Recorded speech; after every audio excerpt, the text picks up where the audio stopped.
ملة أبيكم إبراهيم هو سماكم المسلمين من قبل وفي هذا ليكون الرسول شهيدا عليكم وتكونوا شهداء على الناس فأقيموا الصلاة وآتوا الزكاة واعتصموا بالله هو مولاكم فنعم المولى ونعم النصير وجاهدوا في الله حق جهاده. Berjihadlah kamu di jalan Allah dengan sebenar-benar jihad, ataupun berjuanglah kamu di jalan Allah dengan sebenar-benar perjuangan dalam hidup kamu. Huwajtabakum, dia yakni Allah telah memilih kamu untuk mendapatkan Islam. Wa ma ja'ala alaikum fid din min haraj, tidak ada satu pun yang Allah telah jadikan dalam agama ini satu bebanan pada kamu. Millat abikum Ibrahim, kerana agama ini telah dibawa oleh Nabi kamu, ayah kamu itu Ibrahim.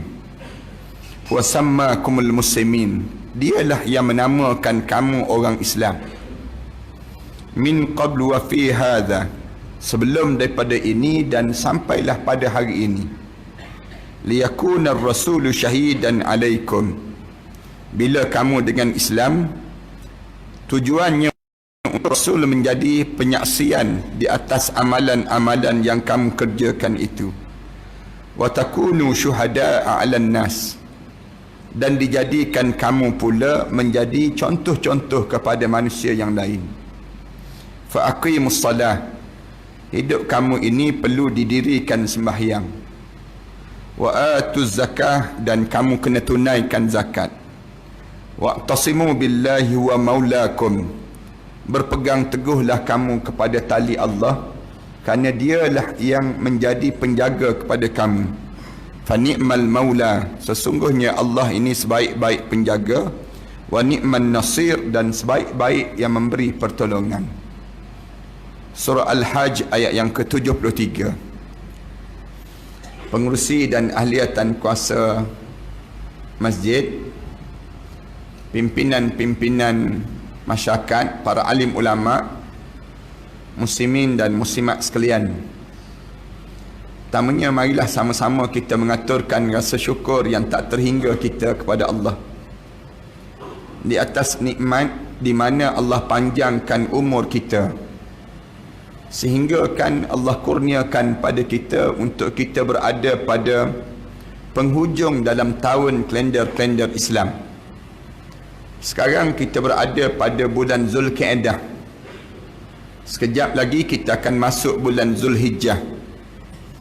Bulan Zulkaidah ini merupakan bulan dalam kalender Islam pada saat kita berada bulan 11, dan sekejap lagi kita akan masuk dalam bulan 12. Tuan-tuan tahu bahawa bulan ini merupakan bulan yang besar dalam Islam. Bulan ini dipanggil bulan hurum, bulan haram. Bulan Zulkaidah, bulan Zulhijjah, kemudian bulan Muharram. Kemudian ada satu lagi bulan yang diharamkan oleh Allah. Bulan yang diharamkan oleh Allah ialah bulan Rejab, yang terjauh sikit daripada 3 bulan yang kita berada ini sendiri. Orang-orang Arab jahiliyah, tatkala mana masuk saja dalam 3 bulan ini, mereka kalau sekiranya mereka tengah buat dosa, mereka berhenti buat dosa, kerana mereka nak hormat bulan ini, bulan yang disebut bulan Zulkaidah, Zulhijjah dan bulan Muharram. Kemudian orang-orang yang dia berperang, kalau sebelum daripada ini dia perang, tengah-tengah mereka perang, masuk saja dalam bulan Zulkaidah, masuk bulan Zulhijjah, mereka berhenti perang kerana hormatnya bulan ini, besar nilai ini. Kemudian lepas pada Allah jadikan bulan ini, Allah bagi nikmat pada diri kita dengan nikmat panjang umur ini, satu nikmat yang patut kita rasa alhamdulillah dalam hidup kita, kerana Allah bagi peluang untuk kita panjang umur. Rasulullah sallallahu alaihi wasallam sebut dalam hadis Rasulullah, khairun nas man tala umruhu wa hasuna amaluh. Sebaik-baik manusia orang yang Allah panjang umurnya, kemudian panjang umurnya, kita semakin cantik amalan kita. Seburuk-buruk manusia orang yang Allah panjangkan umurnya, lagi panjang umur, lagi jauh dia dengan Allah. Lagi panjang umur, lagi jauh dia dengan Allah. Alhamdulillah, kita pula Allah bagi peluang pada kita. Dalam keadaan kita Allah panjangkan umur, kita datang sekejap, duduk bertamu dalam rumah Allah ini. Duduk bertamu dalam rumah Allah ini di saat mana orang lain tak boleh nak bertamu, sebagaimana kita datang bertamu dalam rumah Allah ini. Bila kita boleh datang bertamu dalam rumah Allah ini, kita harap ulama-ulama ajar pada kita, bila kita boleh bertamu dalam rumah Allah di dunia ini, kita juga akan dipilih oleh Allah untuk menjadi tetamu pada Allah di akhirat nanti. Sebab para alim ulama sentiasa menyebut bahawa sesiapa yang dia tak pernah menjadi tetamu kepada Allah di dunia ini, jangan dia bermimpi untuk dia menjadi tetamu kepada Allah di akhirat nanti. Tuan-tuan, lebih-lebih lagi kita rasa syukur dalam hidup kita berada dalam bulan haram ini. Kita berhadapan dengan satu bulan yang bernilai dalam hidup kita, itu bulan Zulhijjah. Bulan Zulhijjah ni Allah jadikan satu perayaan yang kita diajar supaya kita sambut besar-besaran, jauh lebih besar daripada perayaan Hari Raya Aidilfitri. Allah jadikan satu hari raya yang disebut dengan Hari Raya Aidil Adha. Aidil Adha yang kita sambut ini tak sama dengan Hari Raya Aidilfitri. Hari Raya Aidilfitri hanya sekejap saja masa dia, bermula daripada maghrib 1 Syawal, berakhir pada pukul 12 tengah hari 1 Syawal. Maka berakhir dah Aidilfitri. Manakala raya pada petang tersebut dipanggil Raya Melayu, dipanggil. Raya kedua pun Raya Melayu. Raya ke-30 confirm Melayu dipanggil. Orang Melayu kita ni akhir-akhir ni dia besarkan Raya Aidilfitri. Dia terlupa ada perayaan yang besar yang Allah jadi pada kita yang jauh lebih besar daripada Hari Raya Aidilfitri, iaitu Aidil Adha. Kenapa yang Allah jadikan Aidil Adha pada bulan 12 dalam hidup kita, sehingga kan Allah nak suruh kita ni rayakan bukan sehari dua. Raya Aidil Adha ini 4 hari kita diajar supaya kita sambut. Hari raya pertama dan berbaki 3 hari lepas pada tersebut. Kenapa Allah ajar dan Allah letakkan Hari Raya Aidil Adha ini pada bulan 12 dalam kalender Islam? Nak suruh kita rasa pada diri kita bahawa satu nikmat yang besar yang sedang kita miliki dalam hidup kita ini, itu nikmat Islam yang Allah kurniakan pada diri seseorang. Nikmat Islam satu nikmat yang patut kita rasa syukur dalam hidup. Alhamdulillah, dalam ramai-ramai makhluk manusia ini, Allah telah kurniakan pada kita nikmat Islam yang patut kita ada dalam hidup seseorang, yang sentiasa kita kena sebut syukurnya kita kerana kita telah diberi Islam dalam hidup. Kalau tuan-tuan belajar dalam nikmat-nikmat, ulama-ulama sebut nikmat ini ada beberapa susunan yang Allah susun pada kita. Walaupun kalau kita nak kira nikmat-nikmat Allah, nescaya tak terkira nikmat yang Allah bagi pada diri kita. Wa in ta'uddu nikmatallahi la tuhsuha. Kalau kamu nak bilang nikmat Allah, tak terbilang nikmat Allah dalam hidup kamu. Tetapi di sana ada nikmat teras, dia panggil nikmat yang asas. Dalam hidup kita ni ada benda nikmat-nikmat yang patut kita ni tak boleh berhenti sebut alhamdulillah summa alhamdulillah. Nikmat apa dia? Saya sebut sikit pada tuan-tuan sebelum kita nak faham kenapa Allah suruh kita buat ibadah korban dan mengapa kita mesti melakukan pengorbanan dalam hidup kita ini, sesuai dengan tajuk yang diminta untuk saya cakap dan saya sebut pada tuan-tuan ini sendiri. Ulama-ulama sebut nikmat yang pertama yang Allah bagi dalam hidup kita ialah nikmat ijad dan nikmat imdad. Ini nikmat yang kita tak boleh nafi dalam hidup seseorang. Nikmat apa dia? Nikmat ijad. Nikmat ijad maksudnya nikmat Allah jadikan kita manusia. Nikmat. Alhamdulillah Allah pilih kita jadi manusia. Jadi manusia ni nikmat. Alhamdulillah, Allah tak pilih kita jadi katak puru, dia panggil macam. Allah tak pilih kita untuk jadi batu batan. Allah tak jadi kita kayu kayan. Tapi di antara banyak-banyak kejadian Allah, Allah pilih kita untuk jadi manusia. Jadi manusia ni nikmat. Pernahkah kita bila kita duduk seorang-seorang, kita sebut alhamdulillah, aku dipilih oleh Allah untuk menjadi manusia. Syukur kita sebut alhamdulillah aku jadi manusia. Buatnya kita ni Allah jadikan kita pokok kelapa, jenuh kita. Buatnya kita ni Allah jadikan kita ni binatang, jenuh kita. Tapi tak, Allah pilih dalam banyak-banyak makhluk, Allah jadikan kita ijad, Allah jadikan kita manusia. Bersama dengan nikmat ijad, Allah sediakan nikmat imdad. Nikmat imdad maksudnya apa dia? Allah telah tulis rezeki-rezeki kita. Allah telah cukupkan perjalanan hidup kita. Bila Allah siapkan pada kita ni, semenjak kita dalam kandungan ibu lagi. Waktu mana dalam kandungan ibu, cukup 4 bulan 10 hari, saya nak ingatkan pada tuan-tuan. Sehingga kan Islam larang kita curi barang orang. Islam larang kita ni cemburu dengan hak orang. Jangan dengki dalam hidup kita. Jangan sampai kita ni makan rasuah. Jangan sampai kita buat benda yang diharamkan oleh Allah. Kerana apa dia? Kerana rezeki kamu sudah ditulis. Wa fis samaa'i rizqukum wa ma tu'adun. Di langit telah ditulis rezeki kita dan apa yang dijanjikan oleh Allah pada kita. Bila Allah mula tulis untuk kita? Dalam kandungan ibu. Waktu mana dalam kandungan ibu, cukup 4 bulan 10 hari, Allah ciptakan kita, Allah hantar malaikat supaya tiup roh pada tubuh badan seorang. Dalam hadis Rasulullah sallallahu alaihi wasallam sebut demikian. Bila dihantar malaikat saja, mula tiup roh. Waktu mana tiup roh? Fayunfakhu fihi ruh wa yu'maru bi 4 kalimat. Bila tiup saja roh, Allah arahkan supaya malaikat tulis tentang 4 perkara. Malaikat, kamu tulis 4 perkara terhadap orang yang nak hidup ini. Yang pertama, tulis bikatbi rizki. Kamu tulis tentang rezeki dia. Orang ni rezeki dia ada brim ke tak dapat brim. Orang ni rezeki dia ni berjaya ke tak berjaya. Dia ni rezeki dia macam mana, tulis. Tulis malaikat tentang rezeki ini. Satu, Islam larang jangan tilik. Islam larang jangan kita terlibat dengan ilmu tilik.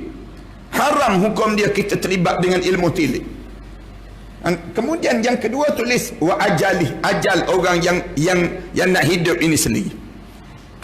Kamu tulis malaikat orang nak hidup ni bila mati dia. Mati dia di mana, ketika mana dan bagaimana, kamu tulis malaikat. Yang ketiga, tulis malaikat wa amalih, amalan dia. Dia kahwin dengan siapa, dia tinggal di mana, dia kerja di mana, anak dia berapa orang. Kamu tulis semua wahai malaikat. Wa amalih, amalan orang yang nak hidup ini. Tuan-tuan, dulu-dulu kan kita ni kerap sangat kawan-kawan kita ni pegang telapak tangan kita ni, dia tekan kat sini kan. Dia tekan kat sini, timbul 2 biji, 2 orang anak lah tu dia sebut. Dia sebut demikian. Kemudian tekan kat sini lagi 3 biji, 3 orang anak dia sebut. Dia tekan, dia panggil demikian. Kemudian digabung, 2 ni 5 orang anak. Tengok sekarang berapa orang? 18 orang anak kita. Tak sama pun yang ditekan tadi. Tengok nak sebut, Islam larang jangan tilik. Islam haramkan kita jangan belajar benda-benda yang sedemikian rupa. Saya dulu kecil-kecil dahulu, kawan-kawan ni suka sangat pegang telapak tangan. Pegang telapak tangan ni, dia tengok telapak tangan kita. Telapak tangan kita, dia sebut, ni M ni miskin lah tu, dia sebut. Kita pun rasa terbayang-bayang nak jadi miskin macam mana. Tunggu kita ni bila lah nak berubah telapak tangan kita, tertulis K, kaya. Nak sebutnya gambaran Islam larang. Kamu jangan jadi demikian. Kerana apa dia? Kerana Allah sudah tetapkan kamu kahwin dengan siapa, anak berapa orang, tinggal di mana. Kerana kamu ni merupakan di antara pelakon-pelakon terhadap skrip-skrip yang telah ditulis oleh Allah dalam hidup ini. Satu, timbul dalam Islam dipanggil beriman dengan qada dan qadar. Kemudian yang akhir sekali, malaikat, kamu tulis orang yang nak hidup ni, kamu tulis sama ada dia di kalangan ahli syurga ataupun dia di kalangan ahli neraka. Ini perjalanan di antara perkara yang awal dalam hidup kita. Nikmat ini ulama-ulama kata nikmat ijad dan nikmat imdad. Nak ajar dalam hidup kita, kamu jangan, bila kamu hidup, kamu jangan mencuri. Bila kamu hidup, kamu jangan buat klaim palsu. Bila kamu hidup atas dunia, jangan kamu makan rasuah. Jangan kamu cemburu dengan nikmat-nikmat yang dimiliki oleh orang lain. Kerana apa dia? Kerana semua di kalangan kita ni Allah dah tulis, dah siap bahagian-bahagian sepanjang kita hidup di atas dunia ini sendiri. Ini cara yang pertama yang kita kena faham. Nikmat yang pertama yang Allah bagi. Nikmat ini semua dimiliki. Orang Cina dapat, orang India dapat, orang-orang bangsa lain semua dapat. Allah tulis semua dalam hidup mereka semua. Tapi Allah mula kurangkan sikit nikmat ini dan dipilih orang-orang tertentu diberi nikmat. Nikmat yang kecil sedikit, nikmat yang kedua yang dapat, yang dalam hidup kita yang besar ialah nikmat iman dan Islam. Nikmat iman dan Islam ni nikmat. Alhamdulillah Allah pilih orang Jawa di sejangkang ini dapat iman dan Islam. Allah tak bagi kepada Donald Trump untuk iman dan Islam. Patut-patutnya bagi pada Donald Trump lah iman dan Islam, dipanggil demikian. Tapi tak, Allah pilih kita, dia beri iman dan Islam. Semua ke dapat? Tak semua dapat. Ada orang yang dia hanya dapat Islam, dia tak dapat iman. Ada orang yang Allah bagi dalam hidup ni, dia beri Islam dan juga dia beri iman, dua-dua. Ada orang dapat Islam tapi dia tak dapat iman. Iman maksudnya keyakinan. Ada orang Islam, dia dengar azan tapi dia tak boleh datang sembahyang berjemaah. Kenapa dia tak ada iman? Ada orang Islam, dia tahu Islam ni betul tapi dia tak yakin dengan Islam. Nak sebabnya tak ada iman. Iman ini satu keyakinan. Ada orang yang Allah bagi pada dia, bila kamu dapat iman, secara automatik kamu dapat Islam. Huwa ijtabakum, Allah sebut. Dia yakni Allah pilih kamu. Kamu dapat Islam, huwa sammakumul muslimin, dan dia yang namakan kamu seorang Islam. Nikmat ke dapat Islam? Nikmat. Kerana kalau kita baca dalam sejarah, tak mudah dapat Islam ini. Kita dapat Islam ni pun dengan datangnya Allah datangkan orang-orang yang melakukan pengorbanan yang besar untuk sampai pada kita dapatnya Islam. Kalaulah tidak ada pengorbanan orang sebelum daripada ni, nescaya kita tak dapat nikmat ini. Nikmat yang disebut bagaimana bersungguhnya di kalangan mereka melakukan pengorbanan untuk bawa Islam sampai pada kita. Contoh orang yang tak dapat Islam siapa? Abu Lahab, bapa saudara Rasulullah sallallahu alaihi wasallam. Dekat dengan Rasulullah tapi kerja dia tiap-tiap pagi menghalang Rasulullah sallallahu alaihi wasallam. Contoh orang yang tak dapat iman siapa dia? Tak dapat Islam dan iman. Dia dekat dengan Rasulullah, Abu Talib. Abu Talib bapa saudara Rasulullah sallallahu alaihi wasallam. Bukan tak kenal Rasulullah. Membesar Rasulullah semenjak daripada kecil. Waktu mana Rasulullah sallallahu alaihi wasallam umur 8 tahun, apabila kehilangan datuk Rasulullah sallallahu alaihi wasallam, wafatnya datuk dia, tinggal dengan Abu Talib, membesar di bawah jagaan Abu Talib. Bila Rasulullah membesar sampai usia 25 tahun nak berumah tangga, dia yang bawa pinangan Rasulullah kahwin dengan Khadijah binti Khuwailid. Waktu mana Rasulullah menjadi Nabi dan juga Rasul, Rasulullah menjadi Nabi dan juga Rasul. Dah jadi Nabi Rasul, orang lawan Rasulullah kerana Rasulullah isytiharkan Nabi dan juga Rasul. Dia yang memtahankan Rasulullah. Bila Abu Talib hampir wafat, Rasulullah pujuk Abu Talib. Pakcik, orang lain semua dah beriman. Anak pakcik Ali bin Abi Talib yang bongsu itu dah beriman. Ummu Hani, anak sulung pakcik, dah beriman pada Allah. Isteri pakcik Fatimah binti Asad dah beriman pada Allah. Tinggal pakcik lagi, tinggal seorang lagi pakcik yang tak beriman pada Allah. Sebab pakcik, asyhadu an la ilaha illallah wa asyhadu anna Muhammad Rasulullah. Geling kepala Abu Talib. Geling kepala Abu Talib. Rasulullah tanya pakcik dia, pakcik, kenapa tak nak mengucap? Pakcik tak percaya ke? Lepas pada hidup ni ada kematian, dan lepas pada mati ni ada kehidupan barzah.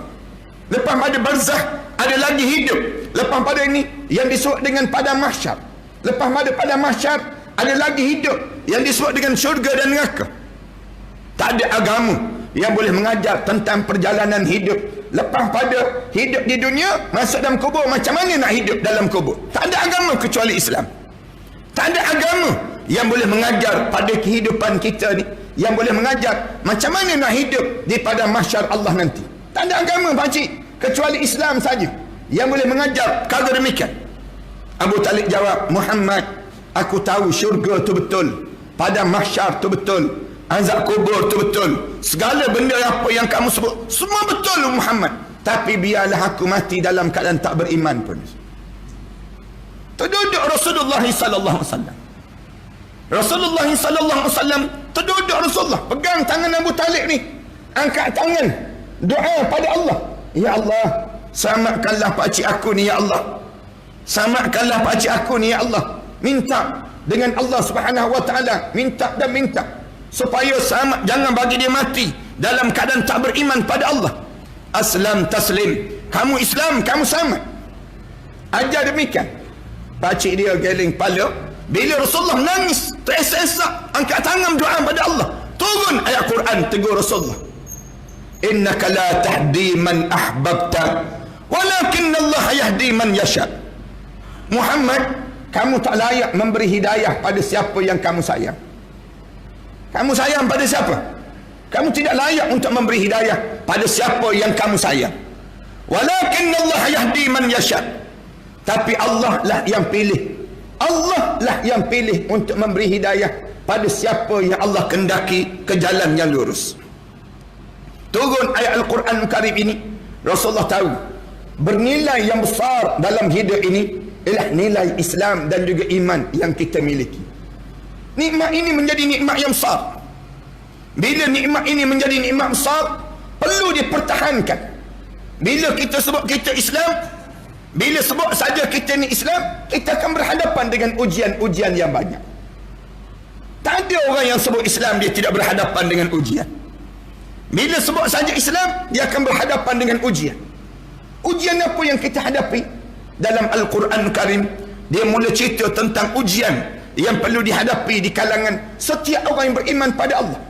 Allah sebut dalam surah Al-Ankabut. Saya nak sebut tentang nikmat besar Islam ini, sehingga lahirnya pengorbanan dalam hidup. Nak sebut gambaran apa dia? Ujian apa? Allah sebut di awal-awal surah Al-Ankabut. Alif Lam Mim. Ahasiban nasu an yutraku an yaqulu amanna wa hum la yuftanun. Alif Lam Mim. Alif Lam Mim, Allah sajalah yang mengetahui maknanya. Adakah manusia menyangka kami akan biarkan kamu hanya menyebut kami beriman, kami telah beriman pada Allah, sedangkan kamu belum lagi diuji oleh Allah? Bila kamu sebut kamu beriman, kamu akan melalui ujian dalam hidup kamu. Kemudian walaqad fatanna alladhina min qablihim, sesungguhnya kami telah uji umat-umat sebelum daripada kamu. Orang sebelum daripada kamu kena ujian ke? Ya, kena ujian. Nabi Zakaria alaihissalam, bila sebut saja Islam, digergaji kepala dia sehingga terbelah dua. Nabi Zakaria alaihissalam. Nabi-nabi sebelum daripada ni kena ujian. Ya, semua. Nabi Ayub alaihissalam diuji oleh Allah. Nabi Musa alaihissalam diuji oleh Allah. Nabi-nabi sebelum daripada ni sebut Islam saja, kamu akan diuji. Dengan ujian itu kami tahu sama ada kamu benar-benar beriman ataupun kamu tidak beriman kepada Allah Subhanahu wa taala. Allah mula sebut demikian. Maknanya benda yang paling bernilai dalam hidup kita ni bukan harta. Tuan-tuan kena ingat, dalam hidup kita ni jangan kita duk kalut nak jaga simpan harta, tiba-tiba kita tak kalut nak jaga agama. Benda yang paling bernilai dalam hidup bukannya rupa tak menjadi nilai dalam hidup. Jangan sibuk dalam hidup kita ni nak jaga rupa. Sibukkan orang kita ni kan nak jaga rupa, habis duit dengan beli alat-alat kosmetik. Sibuk dia dengan kuku putih dia. Nak sebutnya gambaran bagaimana nak jaga rupa. Yang lelaki sibuk nak jadi berbadan sadu dia panggil. Islam ajar kamu jangan jadi demikian. Kamu jangan hidup dalam keadaan terperangkap dengan yang ni. Kerana apa dia? Kerana yang ni tak bernilai dalam hidup kamu. Tegak macam mana pun kamu, sadu macam mana pun kamu tak dipandang di sisi Allah. Islam diajar yang bernilai dalam hidup kamu bila kamu boleh mengekalkan Islam. Islam ni, kerana lepas pada kamu dapat Islam, nikmat Islam ni, ada lagi nikmat-nikmat yang lain yang Allah telah sediakan dalam hidup kita. Nikmat yang lain ni perlukan pengorbanan dalam kehidupan kita. Nikmat yang kedua baru nikmat iman dan Islam. Nikmat yang lain apa dia? Nikmat yang lain, nikmat yang ketiga lepas pada ni, bila kita dengan Islam, nikmat faqih dalam beragama. Ini nikmat yang ketiga yang besar. Mudah ke datang untuk dengar kuliah? Tak mudah. Senang ke kita nak bagi kuliah? Tak mudah. Nak bagi kuliah pun tak mudah. Yang nak belajar pun tak mudah. Ramai mana orang kita tak boleh datang malam ni? Kalau orang tanya dia, tu yang ramai-ramai datang masjid tu ada apa di masjid? Ada ceramah dia sebut. Ceramah apa? Ceramah pengorbanan dalam bulan Zulhijjah yang kita nak masuk nanti. Habis tu kamu ni yang tak datang ni kenapa? Kamu tak datang? Tak. Kenapa tak datang? Aku belum dapat hidayah lagi dia. Nak sebutnya gambaran bagaimana mudah ke tak mudah dapat nikmat ini? Tak mudah. Satu saya sebut awal-awal tadi, kita boleh datang ni satu nikmat yang besar dalam hidup kita. Nikmat apa dia? Setelah mana kita dapat nikmat iman dan Islam. Orang yang dapat nikmat iman dan Islam, dia nak mendengar kuliah. Dia sibuk dengan majlis-majlis ilmu. Dia hidup dalam keadaan yang Rasulullah sebut, kun aliman. Sibuk dia untuk belajar. Au muta'alliman. Au sami'an. Sibuk dalam hidup dia ni mengajar, belajar ataupun mendengar. Wala takur rabi'an. Jangan kamu jadi golongan keempat. Golongan keempat apa dia? Golongan mengajar tidak, belajar tidak, mendengar pun tidak. Fatulik sebangsa-bangsa hidup di atas dunia. Kamu hidup, kamu rasa bernilai dengan apa? Kamu rasa bernilai dengan harta. Allah tak muliakan orang dengan harta.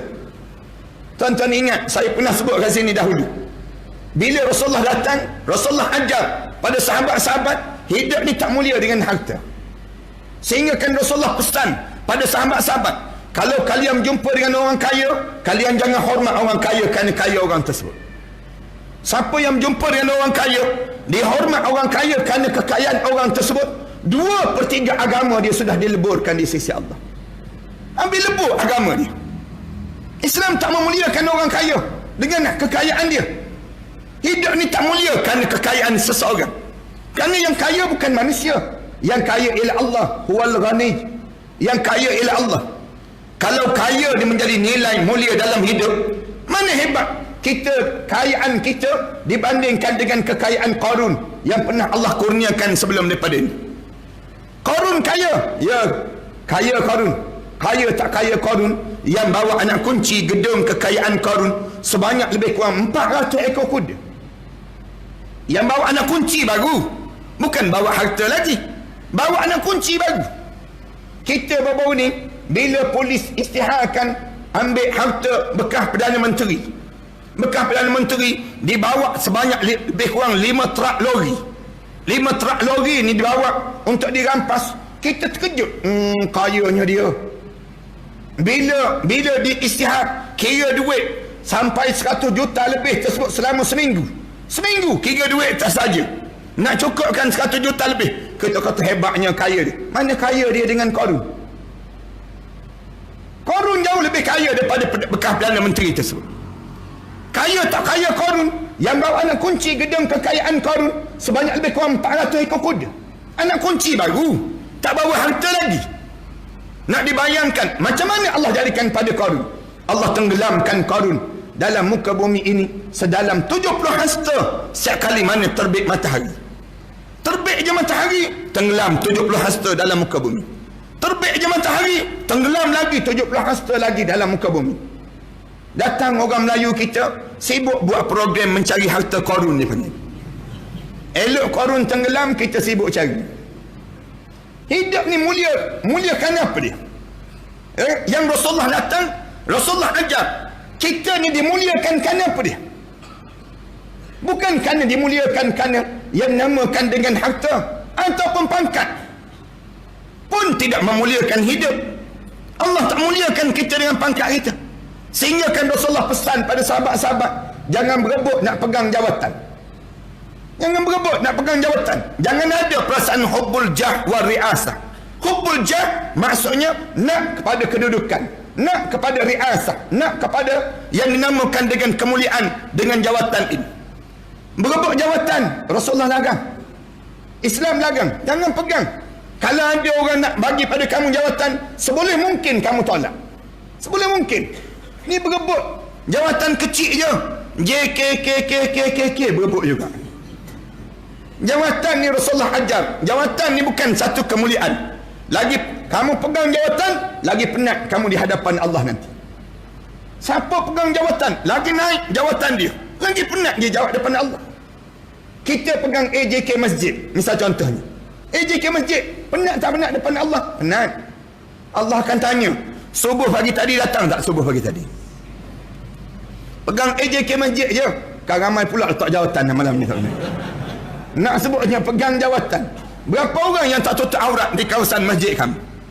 Berapa orang ahli qaryah yang tak solat di kawasan kita? Semuanya kita akan jawab depan Allah nanti.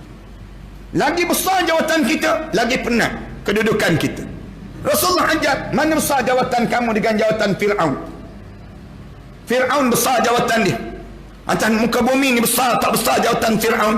Sampai peringkat Fir'aun mengaku jadi Tuhan. Fir'aun sebut, ana rabbukumul a'la. Fir'aun sebut, aku Tuhan yang paling agung, katanya Fir'aun. Waktu mana dia mengaku jadi Tuhan, terkejut Iblis. Iblis terkejut. Katanya Iblis. Ada juga makhluk manusia ni pergi mengaku jadi Tuhan. Aku sendiri pun tak mengaku jadi Tuhan, katanya Iblis. Kenapa Fir'aun mengaku jadi Tuhan? Kerana Fir'aun tak pernah rasa sakit.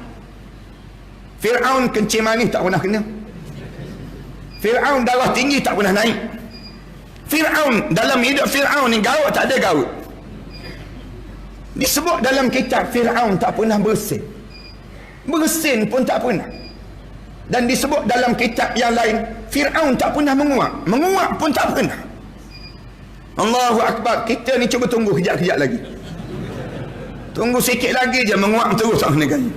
Tapi jangan pula tak menguap. Orang tanya kenapa tak menguap? Lawan Fir'aun sekali Ustaz. Nak lawan Fir'aun dalam hidup. Kemuliaan dalam hidup ni bukan kerana harta, bukan kerana jawatan. Islam diajar, kemuliaan kamu bukan kerana rupa. Rupa pun tak memuliakan kamu. Kalau rupa menjadi mulia, mana hebat rupa kamu dengan rupa Bilal bin Rabah. Bilal bin Rabah tu kan hitam kulit dia, tebal bibirnya, kerinting rambutnya, parau suaranya. Bilal bin Rabah, tapi menggegarkan arasy Allah. Suara dia menggegarkan arasy Allah. Bilal bin Rabah. Bilal bin Rabah, sampai Rasulullah kata, aku jalan dalam syurga, kedengaran telapak kaki yang berjalan di belakang kaki. Kemana saja aku jalan, dengar telapak kaki. Aku tanya malaikat Jibril, siapa yang berjalan di belakang aku ni ya Jibril? Malaikat Jibril jawab, itulah Bilal bin Rabah ya Rasulullah. Bilal bin Rabah. Bilal bin Rabah ni teruk. Ada lagi sahabat yang lebih teruk wajah dia daripada Bilal bin Rabah. Siapa dia? Sa'ad bin Mu'az radhiyallahu anhu. Sa'ad bin Mu'az ni jauh lebih hitam daripada Bilal bin Rabah. Disebutnya Sa'ad bin Mu'az, kalau dia duduk sebelah Bilal bin Rabah, putih Bilal bin Rabah. Hitam sungguh lah. Bukan hitam biasa, hitam metalik dia panggil mereka. Nak sebutnya hitam sungguh Sa'ad bin Mu'az. Tapi waktu mana dia gugur syahid, bergegar arasy Allah. Menangis para malaikat Allah. Sehingga kan waktu mana jenazah dia diusung, dibawa ke kuburan, seramai 70,000 para malaikat Allah mengiringi jenazah Sa'ad bin Mu'az radhiyallahu anhu. Sejarah-sejarah yang banyak. Lalu bila datang Rasulullah, Rasulullah ajar kemuliaan hidup bila kamu dapat Islam. Bila kamu dapat Islam ni kamu mulia dalam hidup kamu. Sayyidina Umar sebut, nahnu qaumun a'azzalallahu bil Islam. Kita dimuliakan oleh Allah kerana Allah bagi pada kita Islam.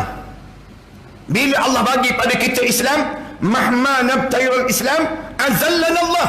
Siapa yang tolak Islam dalam hidup dia, hina dina dia dalam hidup dia sepanjang di atas dunia itu sendiri.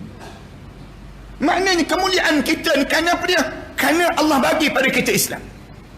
Islam yang kita nak dapat ini, dia tak boleh dapat begitu saja. Cuma saja tidak. Melalui pengorbanan para nabi, para sahabat ridwanullah alaihim ajma'in. Korban bukan korban biasa-biasa. Korban ini pengorbanan yang dibuat sampai peringkat bukan sekadar harta yang dikorbankan, bukan sekadar masa yang dikorbankan. Tuan-tuan boleh bayang, sahabat-sahabat Rasulullah sallallahu alaihi wasallam seramai 124,000 sahabat waktu mana Rasulullah sallallahu alaihi wasallam wafat. 124,000 ini, kalau tuan-tuan baca dalam sejarah, daripada 124,000 yang ada ini, hanya seramai mana yang dikebumikan di perkuburan Baqi'. Perkuburan Baqi' di kota Madinah, berapa ramai? Seramai 12,000 saja yang dikebumikan sahabat-sahabat di perkuburan Baqi'. 110,000, 114,000 lagi. Di mana sahabat-sahabat tersebut? Mereka mula bergerak. Mereka tak tahu ke nilai meninggal dunia di kota Madinah. Padahal kalau mereka ni meninggal dunia di kota Madinah, Rasulullah sebut, siapa yang dikebumikan di perkuburan Baqi', wajabat lahu syafa'ati, wajib dia dapat syafaat aku di akhirat Allah nanti. Padahal kalau sahabat-sahabat tak bergerak, sahabat-sahabat duduk saja, tinggal saja berada di kota yang disebut dengan kota Madinah, tunggu saja meninggal dunia di kota Madinah, dikebumikan di perkuburan Baqi', kan besar pahala yang dapat. Tapi ke mana mereka? Mereka rasa bahawa Islam ini perlu dibawanya pengorbanan. Korban apa dia? Korban masa. Kita berjumpa kubur Sa'ad bin Abi Waqqas di negara China. Kita berjumpa yang disebut dengan apa dia? Perkuburan Abu Ayyub Al-Ansari di bumi Turki, di kaki kota Konstantinopel, pada usia 84 tahun.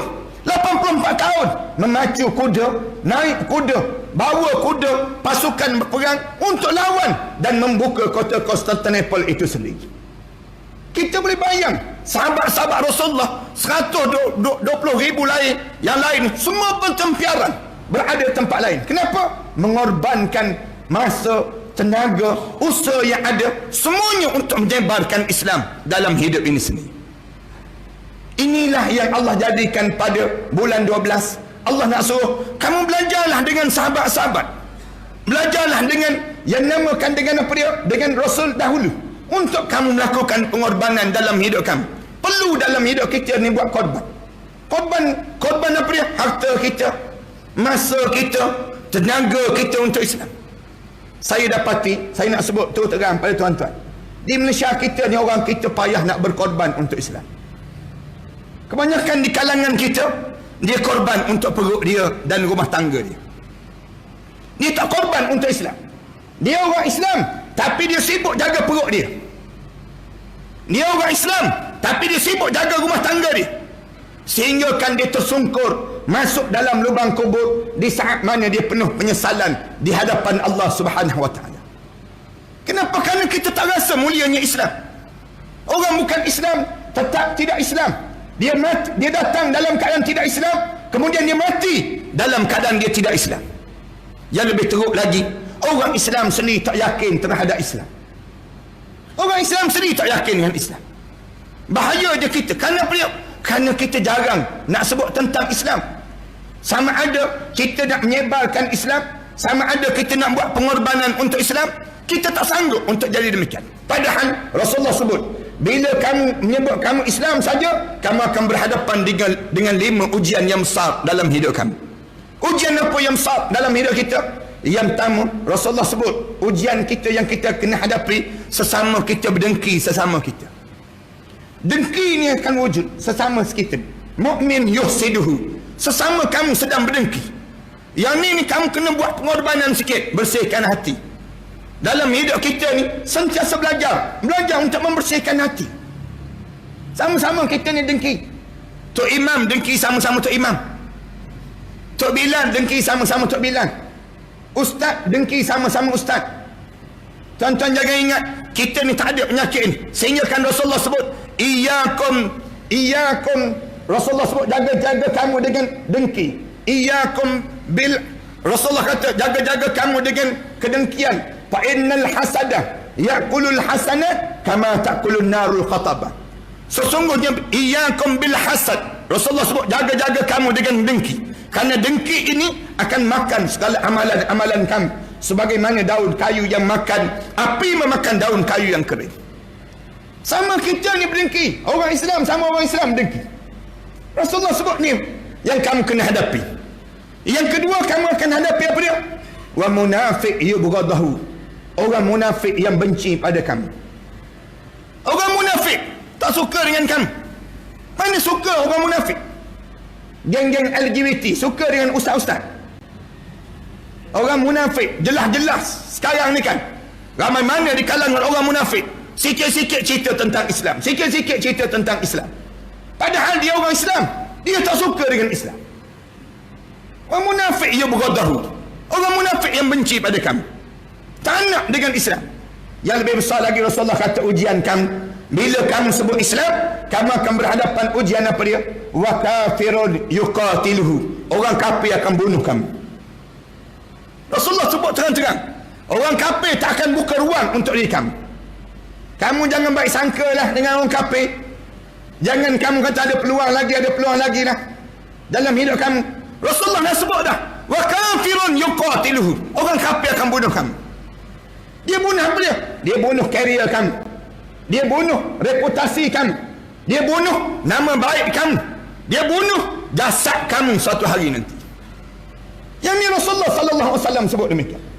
Orang kafir akan bunuh kamu. Rasulullah pesan, sehingga kan Allah sebut walan tarda ankal yahud walan nasara hatta tattabi'a millatahum. Orang Yahudi, orang Kristian tak akan redha pada kamu sehingga kamu hidup dengan cara gaya hidup mereka tersebut. Jelas, bukan tak jelas, tapi orang kita tak yakin. Nak sebutnya sampai peringkat demikian. Tiga. Yang keempat, Rasulullah sebut ujian dalam hidup kamu. Bila kamu sebut Islam, kamu akan hadapi apa dia? Kamu akan berhadapan dengan wasyaitanu yudilluh. Syaitan akan menyesatkan diri kamu. Syaitan akan cari jalan. Sesat ni semenjak daripada mula-mula kita lahir tu, syaitan sesat dah jalan hidup kita. Syaitan ganggu dah sampai peringkat kena azan. Mak ayah ni bila anak-anak menangis kena azan. Azan di telinga kanan. Bila tanya kenapa azan? Kerana nak jauhkan syaitan. Bila lahir-lahir tu sebut dah azan dah. Azan di telinga kanan. Azan tu azan biasalah, jangan pinjam mikrofon masjid pula. Azan di telinga kanan. Kenapa azan? Nak suruh jauh daripada syaitan. 5 kali sehari kena azan, laungkan azan dengan tujuan apa dia? Ingat, syaitan akan ganggu kamu. Nak suruh ingat, sehingga kan Bilal diminta keluarkan suara sebanyak mungkin suara kamu untuk mendengarkan azan, supaya orang kita sedar yang dia akan berhadapan dengan ujian syaitan yang akan cari jalan untuk menyesatkan kamu. Setiap kali mana kedengaran azan, Rasulullah sebut syaitan akan lari, cirit-berit syaitan. Cirit-berit syaitan. Kenapa dia? Bila dengar suara azan yang dialunkan itu sendiri. Jahatnya syaitan, sampai peringkat nak mati itu dia menyamar lagi menjadi arwah ayah kita. Nak mati ni, roh sampai di halqum ni, syaitan sebut, syaitan menyamar menjadi arwah ayah. Anakku, jangan mati dalam Islam ya. Ni abah kamu, ni ayah ni ayah yang membesarkan kamu. Jangan mati dalam Islam, matilah dalam Yahudi, kerana abah dahulu mati dalam Yahudi. Bila kita nak mengucap, para hadirin sekarang pergi dekat orang nak meninggal dunia, para hadirin sekarang pergi dekat orang nazak sungguh, para hadirin sekarang ajar dia mengucap.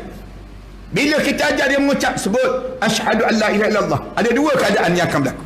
Sama ada dia diam, dia senyap saja, ataupun dia geleng kepala. Dia geleng kepala. Imam Malik sebut, kebanyakan orang ada yang bila kita sebut asyhadu an la ilaha illallah wa asyhadu anna Muhammad rasulullah, dia geleng kepala. Bila dia geleng kepala, kamu kena ingat, dia bukan geleng kepala pada kamu, tetapi dia geleng kepala pada syaitan yang sedang mengganggu dia saat demikian. Kita jangan pula ajar pada dia sebut asyhadu an la ilaha illallah wa asyhadu anna Muhammad rasulullah, dia geleng kepala, kita pun sebut jahatnya dia ni. Nak mati pun geleng kepala lagi kita sebut. Jangan kita sebut demikian, kerana gangguan syaitan. Syaitan menyamar menjadi arwah ayah. Menjadi arwah ayah, matilah kamu dalam Yahudi, abah mati dalam Yahudi dahulu. Syaitan ganggu lagi. Bila kita ajar lagi mengucap, syaitan menyamar menjadi arwah ibu kita pula. Goyang buah dada ni. Sambil goyang buah dada ni, dia sebut, anakku, ni Umi yang membesarkan kamu dahulu. Ini ibu yang pernah membesarkan kamu. Ni Mami yang pernah membesarkan kamu dahulu. Buah dada inilah yang pernah menyusulkan kamu waktu mana kamu kecil-kecil dahulu. Jangan mati dalam Islam, matilah dalam Kristian. Ibu mati dalam Kristian dahulu. Tuan-tuan, di sejangkang ni, syaitan sejangkang ni dia tak sebut mati dalam Yahudi. Syaitan sejangkang ni dia tak sebut mati dalam Kristian, dia tak sebut. Kerana orang sejangkang ni tak pernah kenal pun Yahudi. Tapi dia akan sebut apa dia? Wahai anakku, matilah kamu dalam Islam liberal, disebut demikian. Anakku, kamu matilah dalam Islam nasionalis. Wahai anakku, matilah kamu dalam Islam sekularis. Ramai orang kita mati dalam keadaan demikian. Ramai orang kita tak boleh mengucap Islam, dia tak boleh campur aduk. Syaitan dia nak suruh campur aduk di antara Islam dengan ajaran agama lain.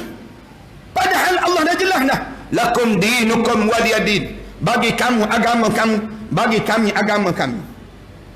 Ni cara Islam. Al-Islam huwal Islam. Islam ni Islam. Dia tak boleh campur aduk.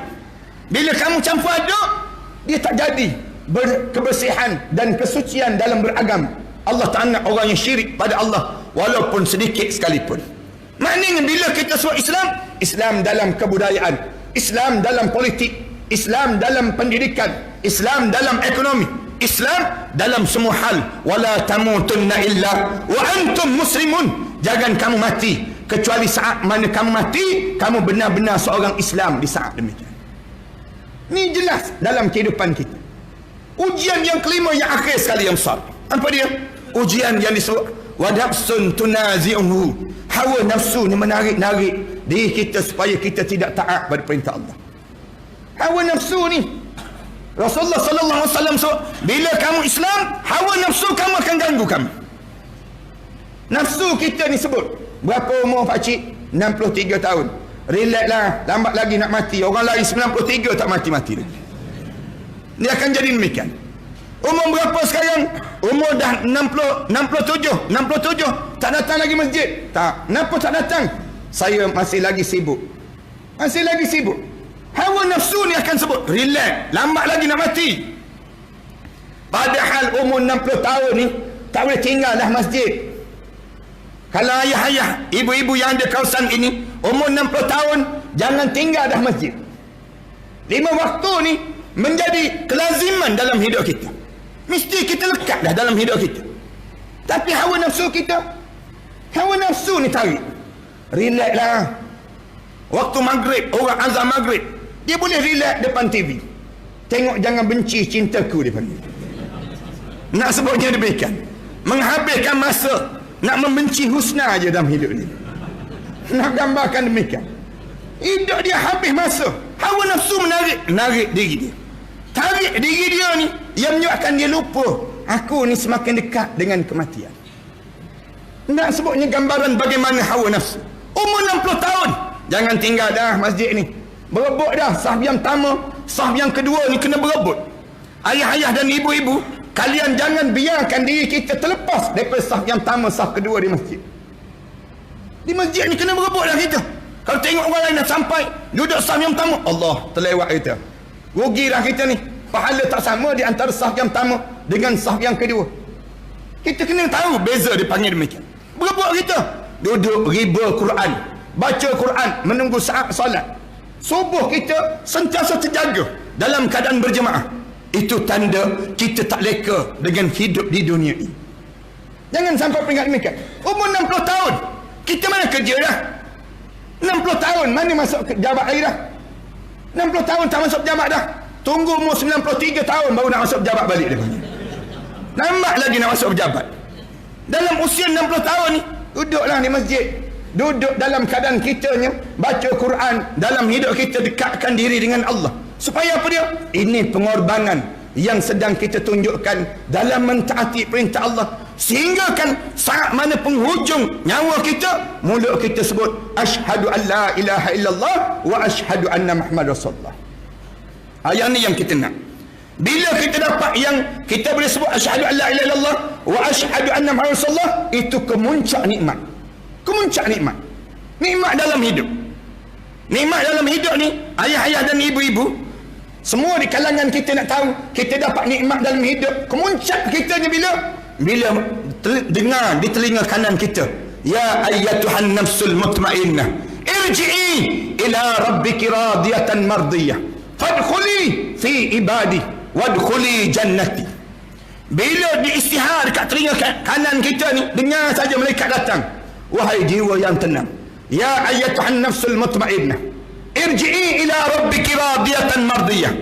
Baliklah kamu. Sekarang dah sampai masa kamu balik pada Tuhan kamu dalam keadaan penuh keredaan. Kemudian ya ayyatuhan nafsul mutmainnah, irji'i ila rabbiki radiyatan mardiyah. Allah redha pada kamu redha dengan ketentuan Allah. Roh kita ni datang naik elok-elok. Kenapa dia? Hidup dalam keadaan berkorban untuk Islam. Waktu tu akan tersenyum indah. Jiwa kita dia menjadi bersih. Jiwa kita ni tak buruk sangka langsung. Tak ada buruk sangka pada Allah. Bila mereka bagi tahu, dah sampai dah masa kamu. Dah tiba dah masa kamu. Kita pun tak sabar. Bila malaikat sekarang keluarkan roh saya, kerana saya tak sabar untuk menghadap di hadapan Allah dan bertemu dengan Allah. Ataupun kalau kita tak dengar kalimah ini, kita dengar tatanazzalu alaihimul malaikah, turun malaikat ni dekat dengan diri kita. Mereka sebut alla takhafu, jangan kamu rasa takut, wala tahzanu, jangan kamu rasa duka cita, wa abshiru bil jannati allati kuntum tu'adun, kabar gembira pada kamu syurga Allah yang terbentang luas untuk kamu, yang telah dijanjikan Allah untuk diri kamu tersebut. Kesan daripada mana yang kita dapat demikian sampai berpeluh atas dari ini? Ulama-ulama sebut kesan daripada pengorbanan dalam mentaati perintah Allah. Korban dalam mentaati perintah Allah. Korban tenaga, korban masa, korban apa dia? Korban yang akhir sekali, korban harta. Korban harta. Ulama-ulama kata di dalam dunia kita hari ini, nak korbankan nyawa tak sampai masa pada diri kita sampai hari ini. Tapi korban kita, korban harta. Lagi tua, lagi jangan menyimpan. Ayah-ayah dan jangan menyimpan. Ibu-ibu jangan menyimpan. Jangan kita simpan harta kita. Orang tanya simpan untuk apa? Simpan untuk bekalan hari tua, disebut demikian. Tak ada manfaat langsung. Islam tak ajar pun simpan untuk hari tua. Orang tanya dia, sekarang ni tak tua lagi ke? Baru nak tua baru, dia sebut. Baru nak tua baru, simpan untuk hari tua. Simpan untuk hari tua untuk apa? Islam diajar simpan untuk ke syurga. Macam mana simpan untuk ke syurga? Dalam hidup kita ni ada satu masa, proses hidup kita ni, kita hidup cari harta. Sampai satu ketika kita tak perlu lagi cari harta. Dalam hidup kita ni kita cari harta, sampai satu ketika kita tak cari lagi harta, tapi kita dah boleh guna harta yang sedia ada. Ada panggil saat tersebut. Bila kita guna harta sedia ada, infakkan terus, buat korban terus. Ni kita nak korban ni, bulan 12 ni, bulan Zulhijjah ni, jangan tertinggal untuk bahagian kita, walaupun satu bahagian. Kerana apa dia? Kerana kita ada bahagian, kita simpan. Rasulullah sebut, man kana lahu sa'ah falam yudahi falyamut in sya'a yahudiyan aw nasraniyan. Siapa-siapa yang ada kelapangan rezeki, tiba-tiba dia ada duit RM680, dia ada duit untuk dia nak buat korban, tiba-tiba dia tak buat korban, dia mati tahun tersebut, dia mati perangai dia macam Yahudi ataupun perangai macam Kristian. Jangan menyimpan untuk hari tua. Kita simpan untuk hari tua untuk apa? Kita mesti simpan untuk ke syurga. Macam mana kita simpan untuk ke syurga? Bagi tahu, jumpa dengan AJK Masjid. Siapa lagi di kalangan ahli qaryah kita yang tak boleh baca Quran? Saya nak bayar upah guru Quran untuk mengajar orang baca Quran.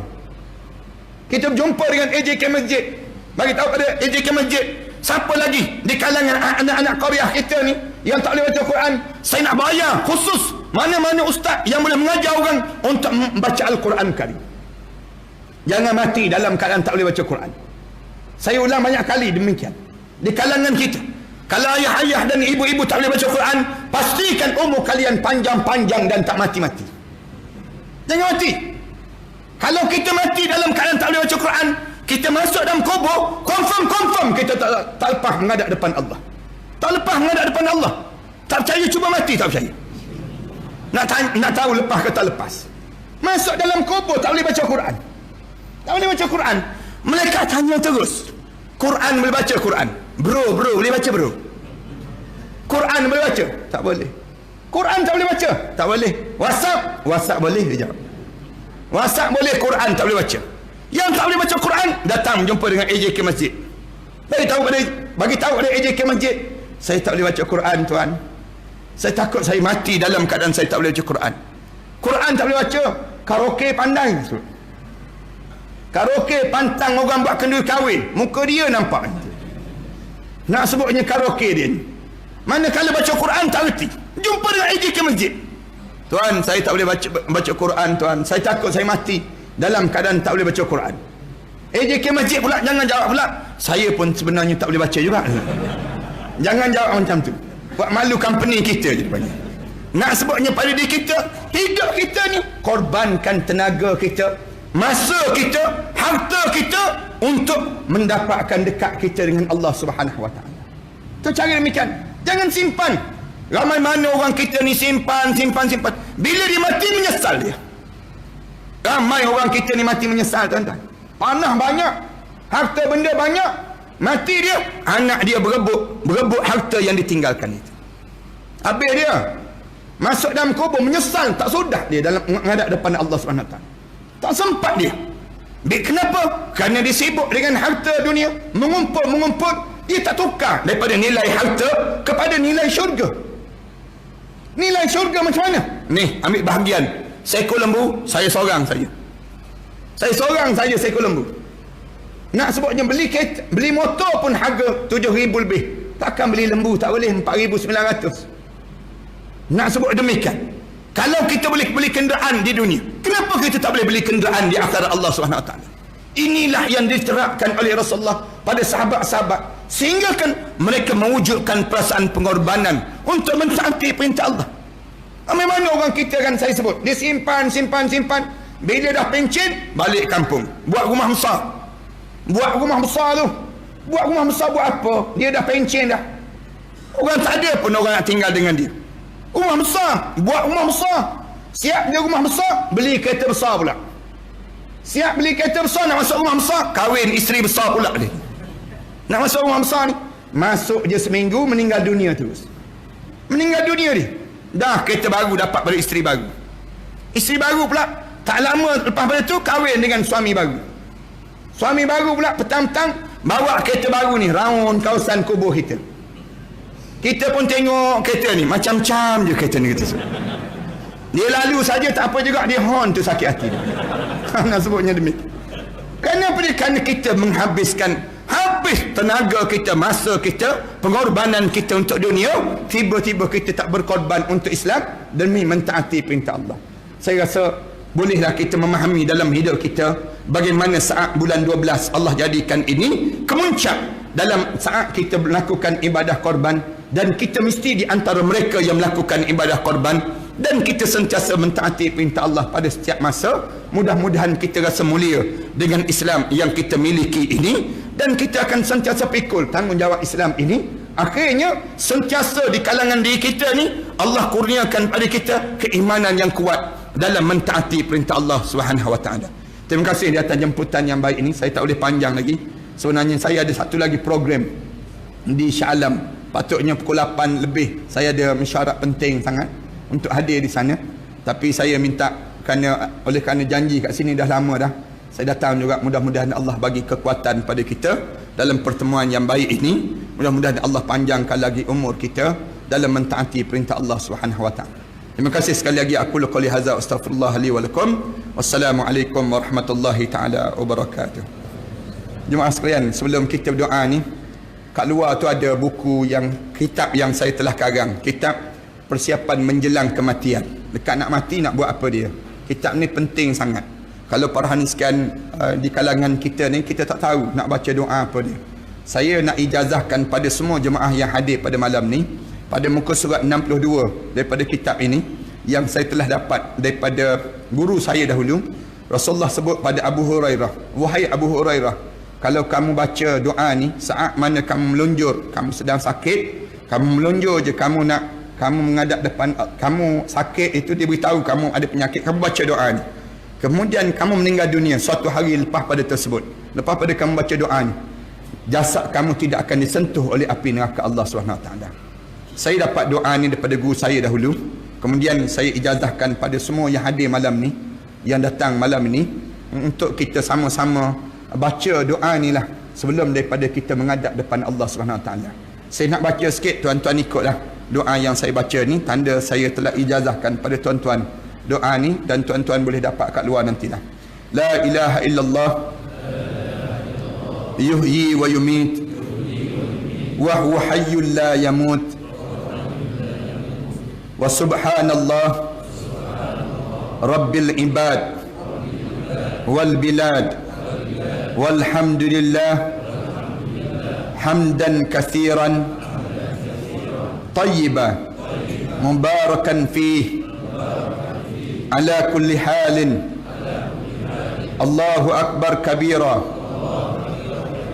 kibriya rabbina wa jalalatuhu wa qudratuhu bi kulli makanin Allahumma in kunta amrattani litaqbida ruhi fi awwali مرضي هذا فاجعل روحي في أرواح من سبقت لهم منك الحسنى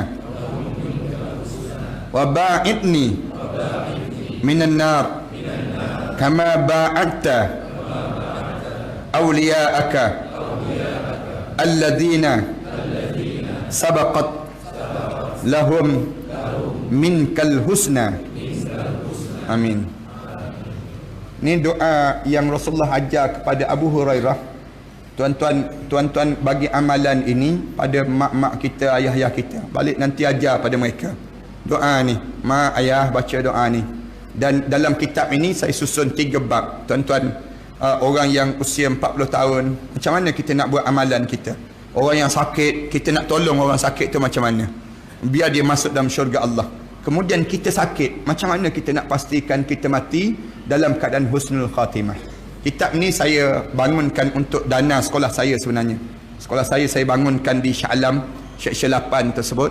Saya bangunkan di Pahang, di Kelantan. Kemudian saya bangunkan di Pulau Langkawi dan juga selatan Thailand, Thai. Saya bangunkan 5 buah sekolah tahfiz bawah saya. Kemudian pelajar ada lebih kurang 1000 lebih. Pelajar-pelajar anak-anak yatim dan orang miskin. Saya perlukan dana lebih kurang 250,000 sebulan untuk membiayai pelajar-pelajar ini sendiri. Jadi saya karang kitab-kitab macam ni. Tuan-tuan beli ni, kitab ni tak mahal pun, RM10 je. Kitab ni sendirinya. Tuan-tuan, kitab, harga dalam kitab ni jauh lebih bernilai daripada harga ringgit yang kita beli tersebut. Dan belakang ni ada nombor akaun sekolah saya. Tuan-tuan faham-fahamlah nombor akaun ni maksudnya apa dia. Mudah-mudahan demikian. Saya karang juga kitab yang disebut dengan, yang terakhir saya karang Talian Hayat di Barzah. Sebelum daripada ni saya karang kitab ni Malam Pertama di Barzah. Kemudian saya karang lagi kitab Teman di Barzah. Kemudian saya karang kitab Khabar daripada Barzah. Dan yang akhir sekali saya karang kitab Talian Hayat di Barzah. Macam mana kita nak tolong orang dalam kubur. Ni baru dalam 3 minggu yang sudah yang keluar kitab ni. Ni pun sama juga, saya minta mana-mana ustaz yang hadir pada malam ini, ustazah yang hadir pada malam ni, kalian kuliahkan semua kitab-kitab ini di kalangan masyarakat kita supaya masyarakat kita tidak meninggal dunia dalam keadaan yang penuh penyesalan menghadap depan Allah nanti, insya-Allah. Di samping ada beberapa lagi dana untuk sekolah saya itulah. Tuan-tuan boleh dapatkan kat belakang nantilah. Mudah-mudahan dia akan dapat manfaat demikian. Ni pamphlet sekolah saya yang saya sedang bangunkan di Langkawi. Kalau tuan-tuan rasa tuan-tuan nak impak sama masjid, saya sedang buat masjid di Pulau Langkawi untuk nak siapkan masjid ni. Tuan-tuan ambil pamphlet ni, pergi depan mesin-mesin Maybank ke, mesin bank Islam ke, semayang sunat istikharah dulu sama dia. Diri itu nak impak ke tak impak, nak derma ke tak derma. Mudah-mudahan Allah panjangkan lagi rezeki dalam hidup kita, insya-Allah. Bismillahirrahmanirrahim. Alhamdulillahirabbil alamin wassalatu wassalamu ala rasul amin wa ala alihi wa sahbihi ajma'in. Rabbana iftah bainana wa baina qaumina bil haqq wa anta khairul fatihin. Rabbana atina fid dunya hasanah wa fil akhirati hasanah wa qina adzabannar. Sallallahu ala Muhammad wa ala alihi wa sahbihi wasallam. Alhamdulillahirabbil alamin.